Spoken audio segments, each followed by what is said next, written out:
कई साल पहले आनंदपुर नाम के एक गांव में पुरुषोत्तम और सोहम नाम के दो पड़ोसी रहते थे। पुरुषोत्तम अपने खेतों में मूंगफलियां उगाया करता था, पर सोहम के पास कोई खेत नहीं थे, इसलिए वो बांस की टोकरियां बनाने का काम करता था। पुरुषोत्तम रोज मंदिर जाकर पूजा करता और अक्सर दान धर्म करता रहता था। वो एक बहुत ही अच्छा इंसान था। वहीं सोहम लंपट था। वो दूसरों की चीजों पर भी अपना हक जमाया करता था। एक दिन सोहम ने देखा कि एक आदमी के पैसे जमीन पर गिर गए। सोहम ने तुरंत वो पैसे उठा लिया और उसे पैसे उठाते वक्त उस आदमी ने देखा, पर फिर भी सोहम ने वो पैसे अपनी जेब में रख लिए। अरे रे रे रे, ये तो मेरे पैसे हैं। तुम्हारे नहीं, मेरे पैसे। मैंने ये पैसे पाए हैं तो ये पैसे मेरे हुए। अरे पर मेरे पैसे गिरे हैं। तुम्हारे पैसे गिर गए मतलब तुम्हारा नुकसान, और मुझे पैसे मिले मतलब मेरा फायदा। अब ज्यादा चिल्लाओ मत और चलते बनो, समझे? सोहम ने उस आदमी को धमकाकर भगा दिया। यहाँ खेत में पुरुषोत्तम दिन भर मेहनत करता रहता था। एक दिन भगवान जी उसकी अच्छाई से प्रसन्न होकर प्रकट हुए। हे प्रभु, मेरा जीवन धन्य हो गया प्रभु। उठो पुत्र, मैं तुम्हारी अच्छाई से प्रसन्न हूँ। मांगो, तुम्हें क्या मांगना है? आज तक मैं गरीब हूँ, आप मुझ पर कृपा करके मेरी जिंदगी संवार दे। तथास्तु। देव वरदान देकर गायब हो गए, पर इस बात से पुरुषोत्तम अनजान था कि भगवान ने उसकी फसल पे ही अपनी कृपा की है। पुरुषोत्तम अपने घर पहुंचा और यहाँ उसने सारी बातें अपनी पत्नी को बताई।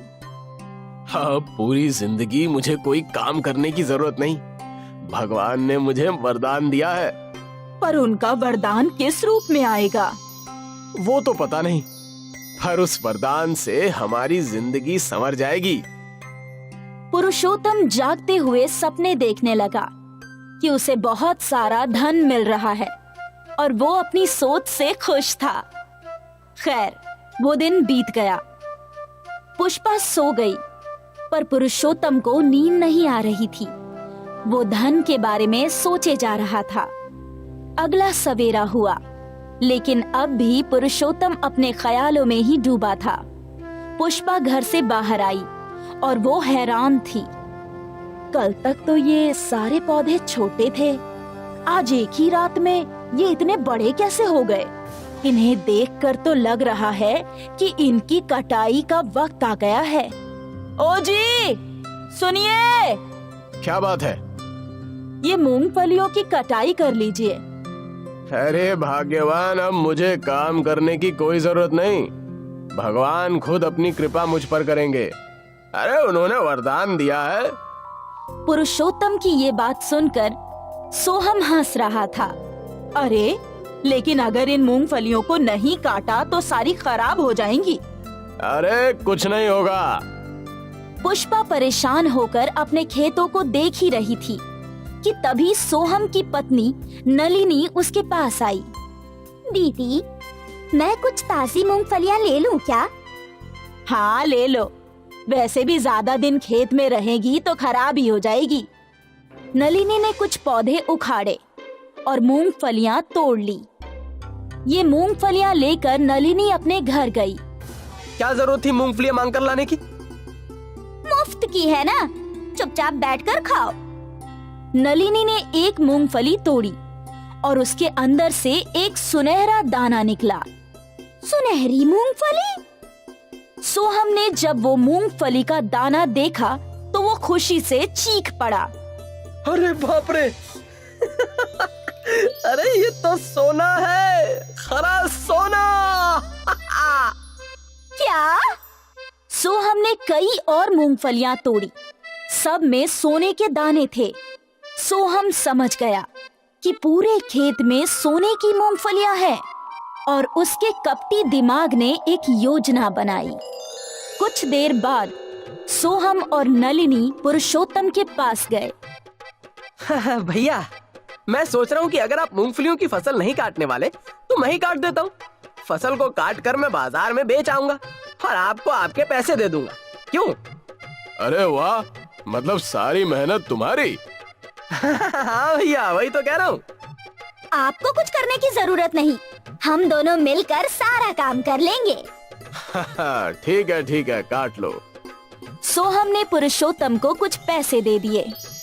इसके बाद सोहम और नलिनी ने मिलकर सारी मूंगफलियां काट ली और उन मूंगफलियों से सारा सोना निकालकर बोरियों में भर लिया। अरे वो बेवकूफ पुरुषोत्तम तो जानता ही नहीं कि उसके खेतों में सोने की मूंगफलियां हैं। अब हम बहुत अमीर हो जाएंगे। अगर अगली बार भी सोने की मूंगफलियां होगी तो हम उन्हें बेवकूफ बनाकर मूंगफलियां ले लेंगे। कुछ ही दिनों में पुरुषोत्तम के खेतों में वापस मूंगफलियां उग गई और एक बार फिर सोहम और नलिनी मूंगफलियों के दाम देकर सारी मूंगफलियां खरीद ले गए। ये सिलसिला कई बार चलता रहा। सोहम और नलिनी दिन ब दिन अमीर होते जा रहे थे। वहीं पुरुषोत्तम परेशान था कि भगवान का वरदान खाली कैसे जा सकता है। हे भगवान, आप मेरे साथ ऐसा मजाक कैसे कर सकते हैं? भगवान प्रकट हुए। मैंने तुम्हारे साथ कोई मजाक नहीं किया। मैंने वरदान तुम्हारी फसल पर दिया था। तुम्हारे खेतों में उगने वाली सारी मूंगफलियां सोने की थी।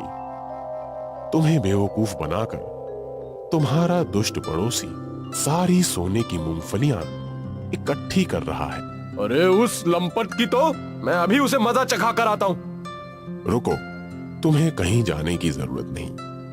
उस दुष्ट को तो मैं उसके कर्मों की सजा दूंगा। हाँ, लेकिन तुमने अपना वरदान खुद बर्बाद किया अपनी आलस की वजह से। भगवान मुझे एक और मौका दीजिए। ठीक है, लेकिन इस बार अपनी फसल खुद काटना। जी बिल्कुल। तुम्हारा कल्याण हो। भगवान गायब हो गए। यहाँ नलिनी ने अपने घर की अलमारी खोली और सारा सोना देखते ही देखते कीड़े मकोड़ों में बदल गया। हाँ, सारा घर कीड़ों से भर गया और नलिनी और सोहम दोनों कीड़ों से भागने लगे।